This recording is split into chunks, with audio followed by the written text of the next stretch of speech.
स्वागत है आपका जी राजस्थान पर। मैं हूं आपके साथ हार्दिक दवे। आप देखना शुरू कर चुके हैं दो का दम, और दो का दम में सबसे पहले बात करते हैं जोधपुर के आ रही एक बड़ी खबर की। जोधपुर में ब्यूटिशियन अनीता चौधरी हत्या के मामले में सरदारपुरा से जब अंतिम बार अनीता चौधरी रवाना हुई, उसका सीसीटीवी फुटेज सामने आ चुका है। जब यहां से अनीता चौधरी रवाना हुई तब सलवार सूट पहने हुए वीडियो में वो नजर आ रही हैं। अनीता चौधरी के गहने भी बहुत कम थे उस समय, लेकिन जब लाश मिली तब राजस्थानी वेशभूषा अनीता चौधरी ने पहनी थी। यानी कि ये हत्या से पहले का सीसीटीवी फुटेज है जिसमें ब्यूटिशियन अनीता चौधरी सलवार सूट में कम गहनों में नजर आ रही हैं, लेकिन जब उनका शव मिला तो शव राजस्थानी वेशभूषा में था। राजस्थानी वेश में उनका शव मिला और अनीता ने गहने पहने हुए थे। यानी कि ये वीडियो उससे पहले का है और इसमें आपको अनीता चौधरी नजर आ रही होंगी। आप देखिए इस फुटेज को। इस फुटेज में अनीता चौधरी नजर आ रही हैं, वही ब्यूटिशियन जिनका 6 टुकड़ों में शव बरामद हुआ। आरोपी गुलामुद्दीन और उसकी पत्नी आबिदा ने मिलकर अनीता चौधरी को शरबत में नशीला पदार्थ मिलाकर दिया। इसके बाद अनीता चौधरी बेहोश हो गई। अभी तक ये क्लियर नहीं हो पाया है कि क्या नशीले पदार्थ के ओवरडोज की वजह से अनीता की मौत हुई या नशीले पदार्थ के सेवन के बाद बेहोशी में उन्हें काट कर गुलामुद्दीन ने मौत के घाट उतारा। फिलहाल आबिदा हिरासत में थीं, अब गिरफ्तार कर ली गई हैं। कल आबिदा परवीन की गिरफ्तारी हुई। आबिदा परवीन से पूछताछ जारी है। इधर गुलामुद्दीन से और गुलामुद्दीन के पूरे परिवार से बदला लेने की आग अनीता चौधरी के परिवार में है और वो चाहते हैं कि आरोपियों के खिलाफ सख्त कार्रवाई हो।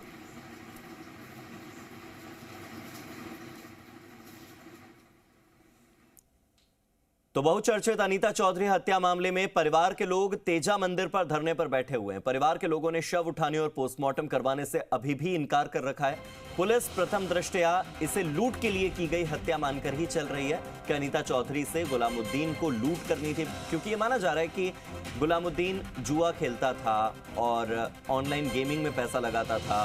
12 लाख रुपए का कर्जा उस पर था, तो हो सकता है कि उसने अनीता को लूटने का प्लान बनाया। लेकिन अनीता के पति की ओर से दिया गया ऑडियो एक नई कहानी कह रहा है।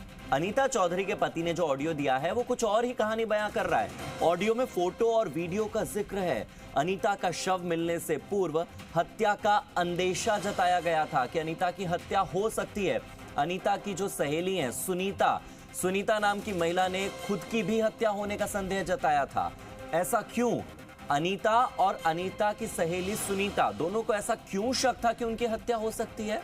आखिर पुलिस किस बात पर पर्दा डाल रही है? आखिर अनीता का मोबाइल गायब कहां हो गया? क्या अनीता का मोबाइल मिलने के बाद उसकी चैट डिटेल्स और कॉल डिटेल्स से कोई बड़ा खुलासा हो सकता है? क्या हो सकता है बड़ा ब्लैकमेलिंग का यह मामला? क्या जिस ऑडियो और वीडियो की चर्चा अनीता के पति की ओर से उस ऑडियो में की जा रही है, वो ऑडियो वीडियो क्या ब्लैकमेल करने के लिए थे? ठीक है, कार्रवाई छो करता मने कोई डर नहीं है। था जटो बुलावला बटान में हाजिर होऊला। ठीक है। और अनीता जी जी रही बात, मैं अंसारी हूँ, बात करूला। अंसारी अगर अनीता जी से कहीं करियो है तो वो थान जरूर फोन करेला बार कि सुमन मन धमकिया दे रही है, तो कही जो सुमन ने कही थोड़ा बारे में ध्यान होएला। वो तो पुलिस वाला है कही हो जिक्का जिला हुक्का है बेड़ा जी लपेटे में छो आता मने डर को नहीं है, लेकिन अनीता जी कट है कही है। मैं आज अंसारी ने तो फोन करूला। कर लो भली 3-4 दिन और महीना अगर मारा हाथ तो कही हुआ है तो 100% अंसारी गुनहगार है। क्यों ध्यान रखते हैं इनके पास रामदंड भेद सब है, चेक पैसा। जने मैं थाने बता रही हूँ हो सके हमारी मिसेज जो अनबन होगी वे और उन्होंने भी कीन के इलाज कर दिया वे और की भी कर सके। मैं थाने कह दिया नहीं जनी मैं उन्हें बकार रही हूँ। अगर वो अनीता जी रहा तो वो कहीं करियो नहीं तो उन्हें नहीं आज अगर मैं फोन करूला नहीं तो उन्हें डर जरूर रहेला। वो महाराते भी कहीं कहीं जरूर करेला। वो की भी कर सके कि नहीं हाथ की कर सके। तो 3-4 दिन महीना अगर थाने लगे कि मारा तो कहीं हो गया है तो ध्यान रखजो। 3-4 दिन मैं उन्हें गाई रहूंगा कि अन्नू आज की ने हल होता काटाला पाताल में। तो देखिए, इस ऑडियो में अनीता की सहेली सुनीता ने पहले ही अंदेशा जता दिया था कि अनीता के साथ भी कुछ हो सकता है बुरा और सुनीता के साथ भी कुछ बुरा हो सकता है। बहुचर्चित अनीता चौधरी हत्या के मामले से जुड़े हुए अलग अलग साक्ष्य सामने आ रहे हैं। हत्या की जो सह आरोपी है, यानी कि आरोपी गुलामुद्दीन की पत्नी आबिदा परवीन को अब गिरफ्तार कर लिया गया है। पूछताछ जारी है। पूछताछ में एक के बाद एक कड़ी से कड़ी जोड़ने लग गई है। तैयब अंसारी और सुमन उर्फ सुनीता, इन दोनों से भी पूछताछ हो रही है। मनोवैज्ञानिक आधार पर आमने सामने बैठाकर पूछताछ हो रही है, यानी कि साइकोलॉजिकल टेस्ट हो रहे हैं। कई बार अलग अलग दोनों से अकेले में भी पूछताछ की जा रही है। गुलामुद्दीन की एक्टिवा में मोबाइल जो बरामद हुए उनकी जांच हो रही है और साइबर सेल के अलावा जो एक्सपर्ट्स हैं वो मोबाइल फोन की पड़ताल कर रहे हैं। गुलामुद्दीन की सीडीआर में चौंकाने वाले खुलासे हुए हैं। पूरे मामले से जुड़े लोगों ने आपस में कई बार बात होने की सूचना भी आ रही है, यानी कि सुनीता का गुलामुद्दीन से बात करना, गुलामुद्दीन का आबिदा से, आबिदा का अनीता चौधरी से, अनीता चौधरी के पति का सुनीता से बात करना। कुल मिलाकर ये एक के बाद एक कड़ियां आपस में जुड़ी हुई हैं। सब आपस में एक दूसरे से कनेक्टेड थे, सालों का रिश्ता था और संबंध सभी के पुराने थे। गुलामुद्दीन की सीडीआर सामने आने से पुलिस को अब जांच में एक नया क्लू मिल गया है, एक नया एंगल मिल गया है कि ये केवल लूट का मामला तो नहीं हो सकता, ये केवल लूट का मामला तो नहीं है। कुछ और लोगों से अब पूछताछ का सिलसिला शुरू होगा। जिन जिन से गुलामुद्दीन की 2 दिन में बातचीत हुई उनसे पूछताछ होगी, राज खुलेंगे। बहुचर्चित अनीता चौधरी हत्याकांड मामले में अब जल्द ही मुख्य आरोपी को भी पुलिस गिरफ्तार करेगी, क्योंकि गुलामुद्दीन के काफी नजदीक पहुंच चुकी है पुलिस, लेकिन अभी तक गुलामुद्दीन का सुराग हाथ नहीं लग पाया है। गुलामुद्दीन अब तक हाथ नहीं लग पाया है, लेकिन पुलिस का दावा है कि वो गुलामुद्दीन के बेहद करीब हैं।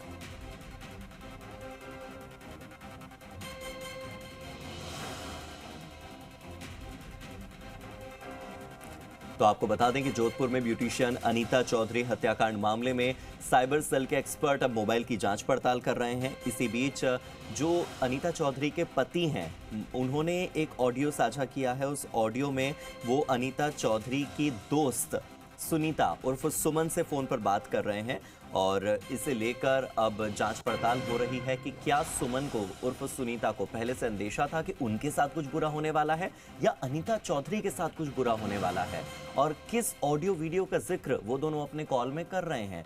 अगर किसी ऑडियो वीडियो का जिक्र है तो ये केवल लूट का मामला नहीं हो सकता। जो कहा जा रहा है पुलिस की ओर से कि 12 लाख का कर्जा था, कर्जा चुकाने के लिए अनीता चौधरी के साथ लूट की वारदात को अंजाम दिया, लेकिन लूट की वारदात को अंजाम देने के लिए किसी संबंधी के साथ इस तरह की वारदात को अंजाम देना, और क्या आबिदा को इस बात की जानकारी थी कि उसका पति गुलामुद्दीन अनीता चौधरी की हत्या के बाद उसके शव के टुकड़े करने वाला है। 6 अलग अलग हिस्सों में अनीता चौधरी का शव मिला और हैरानी की बात यह कि जो अनीता चौधरी सीसीटीवी फुटेज में सलवार सूट में और कम गहनों में नजर आ रही हैं, वही अनीता चौधरी जब गुलामुद्दीन के घर जाती हैं तो वहां पर गहने पहनकर जाती हैं और उनका जो शव मिलता है वो राजस्थानी वेशभूषा में मिलता है। ऐसा कैसे? ये एक बड़ा सवाल है।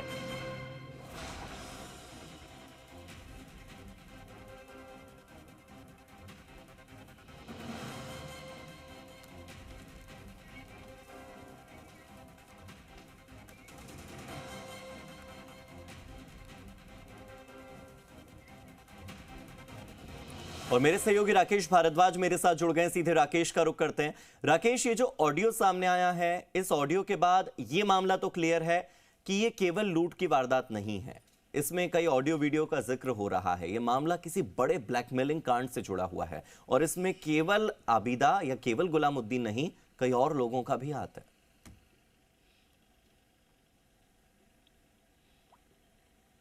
देखिए, इस समय हम उस जगह पे खड़े हैं जहां वास्तविक रूप से जो लाश जो दफन की गई थी उस जगह पे मैं कैमरा सहयोगी को कहूँगा कि वो जगह बताए जहां दफन की गई थी अनीता चौधरी की जो लाश है। वो अंतिम बार जो है बॉडी जब पुलिस को यहाँ मिली थी उस समय हम उस जगह पर।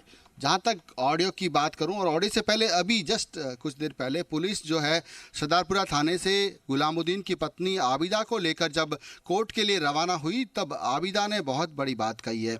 जब पुलिस की स्टोरी सामने आ रही थी कि लूट के इरादे से हत्या की गई, लेकिन आबिदा जब पुलिस के साथ कोर्ट जाने के लिए रवाना हुई उस दौरान मीडिया के सामने उसने बयान दिया है कि वो इस पूरे मर्डर में शामिल नहीं है। उसने साफ कहा है कि ये सब कुछ गुलामुद्दीन ने किया है। वो और उसकी बच्चियां जिस दिन घटना हुई है उस दिन वो घर पे नहीं थी, वो अपनी बहन के घर गई थी। एक तरफ जहाँ कहानी पुलिस ये कहती है कि इस पूरे मामले में आबिदा शामिल थी, सह अभियुक्त थी और नशीला पदार्थ पिलाने में भी शामिल थी, पूरी घटना में शामिल थी, लेकिन अब आबिदा जब कैमरे के सामने आई है तो आबिदा ये कह रही है कि वो इस घटना में शामिल नहीं थी। ये पूरी घटना जो है वो गुलामुद्दीन ने अंजाम दी है, या और कौन साथ है वो गुलामुद्दीन को पता है। तो निश्चित रूप से स्टोरी में नया ट्विस्ट देखने को मिल रहा है। अब तक जो पुलिस ये कह रही थी कि लूट के इरादे से ये घटना की गई है, आबिदा भी इसमें शामिल थी, लेकिन आबिदा अब कैमरे पर आकर ये कहती है लोगों को कि उसने इस हत्या मामले में उसका कोई जुड़ाव नहीं था और उसकी बच्ची भी बेकसूर है और वो लोग अपनी बहन के घर गए हुए थे, उस दिन मौका वारदात पर नहीं थे। ये आबिदा मीडिया के सामने कह रही है, लेकिन पुलिस को क्या बयान दिया, ये पुलिस जो कह रही है उसमें ये कह रही है कि लूट की वारदात में आबिदा शामिल थी, नशीला पदार्थ पिलाया, लूट के इरादे से हत्या की। अब ये सब कुछ कहानी जो है कुल मिलाकर गुलामुद्दीन पर आकर अटक जाती है। जब तक गुलामुद्दीन पुलिस के पकड़ में नहीं आएगा तब तक इन सारे सवालों के जवाब जो है अनसुलझे रहेंगे, क्योंकि जब तक गुलामुद्दीन नहीं है स्टोरी हर बार बदल रही है। 2 दिन पहले तक पुलिस ये कह रही थी कि लूट के इरादे से हत्या है। अब जब हमारे सामने कुछ देर पहले एक CCTV फुटेज आया जिसमें अंतिम बार जो अनीता चौधरी सरदारपुरा से रवाना होकर यहाँ गंगाना गांव जहाँ हम खड़े हैं मौके पर यहाँ पहुँची थी, इसी घर में वो टैक्सी ड्राइवर छोड़ के गया था इस घर के बाहर जहाँ हम खड़े हैं। तो उस दिन जब रवाना हुई सरदारपुरा से उस समय उसके सलवार सूट पहना हुआ था, लेकिन जब डेड बॉडी मिली तो राजस्थानी वेशभूषा घाघरा चुन्नी पहने हुए थे। तो सरदारपुरा से यहाँ तक आने में 40 किलोमीटर में उसके कपड़े बदल गए। हत्या के बाद कपड़े बदल गए। तो कपड़े किसने बदले? आबिदा जो शामिल थी इस घटना में अब तक पुलिस के अनुसार, वो आबिदा कुछ देर पहले जब थाने से कोर्ट के लिए रवाना हुई तो वो आबिदा कहती है कि मैं बेकसूर हूँ, मेरा कहीं इन्वॉल्वमेंट नहीं है, मेरी बच्ची भी शामिल नहीं है और मैं अपनी बहन के घर गई थी। सब कुछ घटना है वो गुलामुद्दीन ने की है और गुलामुद्दीन को पकड़ो, वो सब कुछ बताएगा। एक पत्नी अपने पति के लिए कहती है कि उसको पकड़ो, गुलामुद्दीन को, वही सब कुछ बताएगा। तो जो अब तक सह आरोपी के रूप में कहीं न कहीं इस पूरी घटना के क्रम में भागीदार के रूप में ये भी तो हो सकता है ना कि आबिदा खुद का पल्ला बचाना चाह रही हो, आबिदा ये दिखाना चाह रही हो कि वो इस हत्याकांड में इन्वॉल्व नहीं है। लेकिन ये बात तो पुलिस को पता लग गई है कि जब नशीला पदार्थ पिलाया गया तब अनीता के साथ गुलामुद्दीन और आबिदा दोनों थे, और अब आबिदा केवल अपने पति से और उसके पति की करतूत से पीछा छुड़ाना चाह रही है, जिसमें वो खुद भी शामिल थी किसी समय पर। देखिए, ये जो आबिदा का जो नया बयान सामने आया, हो सकता है कि वो इस पूरे मामले से पल्ला झाड़ रही हो सकता है कि वो पूरा का पूरा जो है गुलामुद्दीन पर अपना कसूर डालना चाहती है, क्योंकि जब तक गुलामुद्दीन की गिरफ्तारी नहीं होगी ये सब सारे सवाल जो है अनसुलझे हैं। दूसरी बात, जहाँ तक अपन बेहोशी की बात करते हैं, नशीला पदार्थ पिलाने की बात करते हैं, वो तो पोस्टमार्टम होने के बाद खुलासा होगा कि क्या वास्तव में ये पिलाया था या केवल ये स्टोरी बनाई जा रही है आबिदा के द्वारा भी कि नशीला पदार्थ पिलाया गया था उसको, महिला को, और लूट के इरादे से हत्या की गई। तो इन सारे सवालों के जवाब गुलामुद्दीन की गिरफ्तारी के बाद मिलेंगे। और क्या हो सकता है कि गुलामुद्दीन भी इस बीच फिर जब तैयब अंसारी का नाम आता है, सुमन उर्फ सुनीता का नाम आता है, उनसे भी तो पूछताछ हो रही है, उसमें क्या क्या खुलासे हुए अब तक? फिलहाल जो है जितने भी लोग हैं जो इस पूरे मामले में जुड़े हुए थे, चाहे वो अनीता चौधरी से लोग जुड़े हुए थे, चाहे वो गुलामुद्दीन से जुड़े हुए थे, उन सब लोगों से लगातार पुलिस जो है पूछताछ कर रही है, उनको डिटेन कर रखा है। मैं कुछ देर पहले सरदारपुरा जहां इन दोनों की शॉप थी वहां पर भी गया था, वहां से भी उस मार्केट से भी 8-10 लोगों को पूछताछ के लिए पुलिस ने डिटेन कर रखा है सरदारपुरा थाने में। वो सब लोग वहाँ सरदारपुरा थाने में बैठे हैं और उनसे पूछताछ की जा रही है लगातार। तैयब अंसारी से पूछताछ हो रही है, अनीता चौधरी की सहेली जो सुमन जिसकी बात कर रहे हैं उससे पूछताछ हो रही है, क्योंकि सुमन का जो ऑडियो सामने आया उस ऑडियो में ये सामने आया था कि उसको उसने अंदेशा जताया था मनमोहन चौधरी जो अनीता चौधरी के पति है उनके फ़ोन पर कि हो सकता है कि कुछ भी हो सकता है।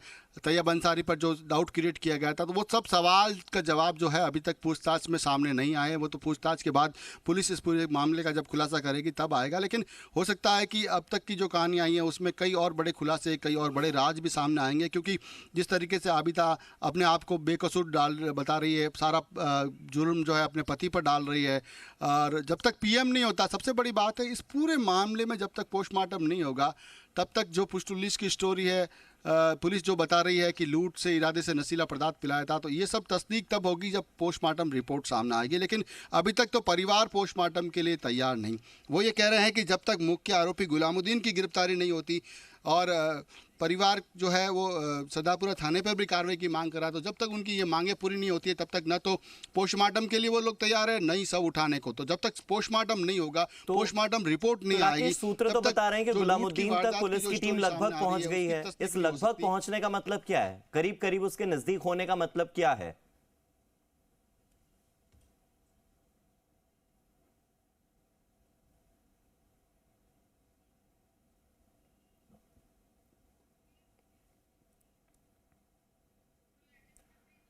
तो मैं अपने सहयोगी राकेश से फिर जुड़ने की कोशिश करूंगा। इस बीच अपने दर्शकों को वो तस्वीर, वो सीसीटीवी फुटेज दिखा देते हैं जिस सीसीटीवी फुटेज में अनीता चौधरी नजर आ रही हैं। जोधपुर में बहुचर्चित ब्यूटिशियन अनीता चौधरी हत्याकांड के पहले की यह तस्वीर। दो तस्वीरें आपकी टीवी स्क्रीन पर। दूसरी तस्वीर में आपको आरोपी गुलामुद्दीन की पत्नी आबिदा, जो कि इस मामले में सह आरोपी है, वो नजर आ रही हैं, जिनकी गिरफ्तारी हो चुकी है। पहली तस्वीर में अनीता चौधरी पीले रंग के सूट में आपको नजर आ रही हैं, जो कि ऑटो में बैठती हैं और वहां से निकल जाती हैं। इसमें उनके गहने भी कम हैं, उन्होंने सूट पहन रखा है। लेकिन जब अनीता चौधरी की लाश मिलती है, उनका शव मिलता है, तो वो राजस्थानी वेशभूषा में मिलता है। अब उनके कपड़े किसने बदले, वो कपड़े बदल कर गई तो कहां बदले, कब बदले, ये पूरा जो घटनाक्रम है ये काफी हैरान करने वाला है। इसके पीछे का क्या कारण हो सकता है? क्या केवल लूट के मकसद से इस वारदात को अंजाम दिया? अगर यही केवल मामला होता तो फिर जो सुमन उर्फ सुनीता यानी अनीता चौधरी की सहेली हैं, वो फोन पर अनीता चौधरी के पति से इस लहजे में बात क्यों कर रही थी जैसे मामला ब्लैकमेलिंग का हो, जैसे मामला किसी वीडियो ऑडियो का जिक्र हो रहा हो और किसी बात पर पर्दा डालने की कोशिश हो रही हो? पहले से कैसे सुनीता को लगा कि उनकी जान को खतरा है? सुनीता को ऐसा कैसे अंदेशा हुआ कि अनीता चौधरी की हत्या हो सकती है? आप सोचिए। और अगर पहले से मामला इतना गड़बड़ था तो अनीता चौधरी रिस्क लेकर क्यों इतना बड़ा अमाउंट लेकर पैसों का गुलामुद्दीन के पास गई या गुलामुद्दीन के घर पर गई?